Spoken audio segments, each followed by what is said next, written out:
Hey, welcome back to the spaceport. Yeah, it's fixing to rain cats and dogs. Gosh, it sure is raining cats and dogs out there. Yeah.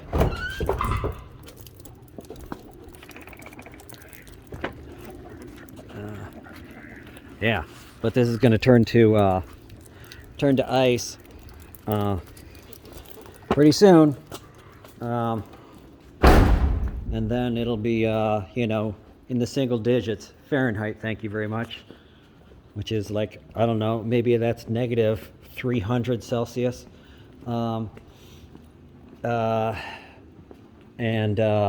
Yeah, by morning.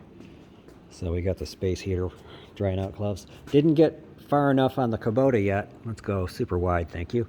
But did get the idler thing back in place. It still has a lot of slop in the direction pedal here, but the thing that was wrong is in here, yeah, that link was out and stuff, which I should probably have bothered to done a good video on back when it was still in pieces, but I was up to my elbows in Kubota guts. Yeah, and I was thinking about putting it back together and putting the cruise control, or whatever it's called, sort of a cruise control. It's like a pedal lock thing, so you can set the mowing speed and it'll just go. But a piece is, one of the plasticky bushing pieces is long gone, so you have to improvise something, or maybe even order an OEM part to replace that. But yeah, it would actually go, and I think I would have this all up for the goal of having this up and delivered by Christmas. But I'm having to sort of divert efforts for this big ass storm to do flock duty and stuff and make sure animals don't freeze. Yep. Let me gather thoughts again. Okay, moment of inertia. That's what I meant to say. Not streamlined or anything. Moment of inertia. This weighs a fair amount, and when you take the weight of this plus this is from the Kawasaki video, plus the weight of these lights on the end of these bars, a couple inches out wider than stock, it adds to the moment of inertia. So what it takes to move the weights at the end of a bar, the handlebars, specifically what you're holding, would already feel super heavy, and adds to the sluggishness of the bike. Now granted, the main problem with this is the rake angle here, how slanted this is. So when you turn the handlebar, the whole bike, let me get on this, the whole bike shifts, all 800 pounds or so. You see the whole thing shifts on the ground. And so you're moving a whole lot of weight, whereas if it were more upright, it would feel a lot lighter.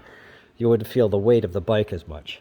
So one of the things I was trying to do is just lighten the feel of it, because I'm used to kind of more of a sport touring aspect of that guy, or the pseudo retro beach bike scrambler TW200 / Van 200 lightness of stuff. And there's about 1.5 miles of gravel road to get to the farm where this lives, but its job was to go from farm to town and country roads and all that stuff. But I thought, yeah, lighten up the weight of the steering, get rid of that, all the weight that's, check it out, it's the it's the most comfortable autoclave in the world. All right, yeah, how about that? Anyway, to make the cruiser, a little bit more nimble on the dirt roads was kind of the idea. But I'm probably just talking out my ass, because I've ridden it like on the open road once, like maybe a few miles. to the nearest town and back at night. Mostly just driving around the farm and in the parking lot when I was test driving it when I got it.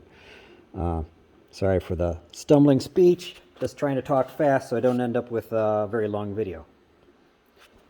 Yeah, another big problem was that these tires are so old that they're cracked. I think they're from 2009 or something, or I don't know. They're over 10 years old. They don't have much wear on them, but they're over 10 years old, and because they're a really high mileage tire, they don't have a whole lot of grip anyway, and they have very, very small amount of tread. Now there's only a handful of tires that are supposed to work on this bike, because it's got supposed to take a 200 and back. Actually, this is a 240 width, which is crazy wide. Any of you cruiser guys have any ideas what I could, what would be more appropriate for a lot of gravel roads or some gravel roads? Go ahead and put the comments down in the thing. All one of you. So what else? Still thinking. Yeah. Other stuff that was taken off of this bike, which actually are unsprung weight, were the end tip things that were pretty and stuff, and I think they probably protected a little bit, but they, were like a quarter pounder, actually like several quarter pounders of chrome shininess at the end of totally unsprung, which is going to make performance bad. And even worse, the chrome tips here, aftermarket, drilled into the fender there and there, which certainly are like adding weights to the end of a bar to make it damp out. Now, I'm actually a big fan of these things to take the vibration out of your grips, but that's a specific spot where this, having a lot of weight, takes a lot of the vibration out of something upstream of it. But something down here is almost not related at all to the ends of the grips, and these grips ends are very lightweight plastic, so it's like there's not really a lot of attention into making your hands not vibrate. It just makes the whole bike feel heavy. Fine, but it's just a lot of effort compared to what I'm used to. And again, I have no experience, and I just need to shut up and ride. And I really would like to shut up and ride, but it's winter. It's only Christmas is only a couple days away. I put the oh shit handles back on here, love handles, because I'm sick of moving around the building and it's starting to make me nervous for falling over and not having anything solid to grab onto. But these are really heavy too. But again, sprung weight, but it'd be nice to have all the weight centralized. Yeah, overthinking it. Here we go. My main advice for anything, well, any of the things that you looked up and you may have found this video for.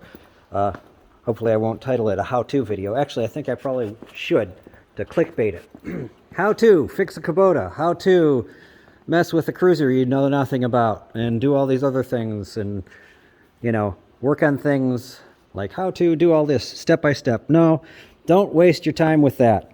The biggest hindrance to actually getting something done is just doing it. And just get out there and don't overthink it. Don't overthink it because, sure, there are instructions and stuff, but if you run into something you don't understand, look it up when you don't understand it. Chances are, whatever you started, there's a good chance that you already know how to do it. So don't spend days and days, hours and hours, whatever, minutes and minutes, looking up things for all possibilities of how to do things super whatever, and plow through millions of manuals, learning the official way to do stuff when you probably already know how to do it, and you just need to get the hell outside and do it. So that's my best advice for how to fix anything, is just go ahead and start, and then when you screw it up, I guess I could have looked it up, or maybe I'll go back and look it up. Oh, I did that wrong.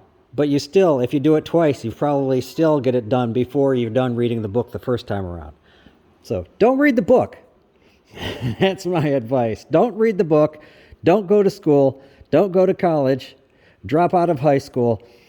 Do all the bad things and just get to it and start it, because even if you do it wrong and you take a couple tries at it, you're probably still get it done before whoever, you would have if you bothered to look it up.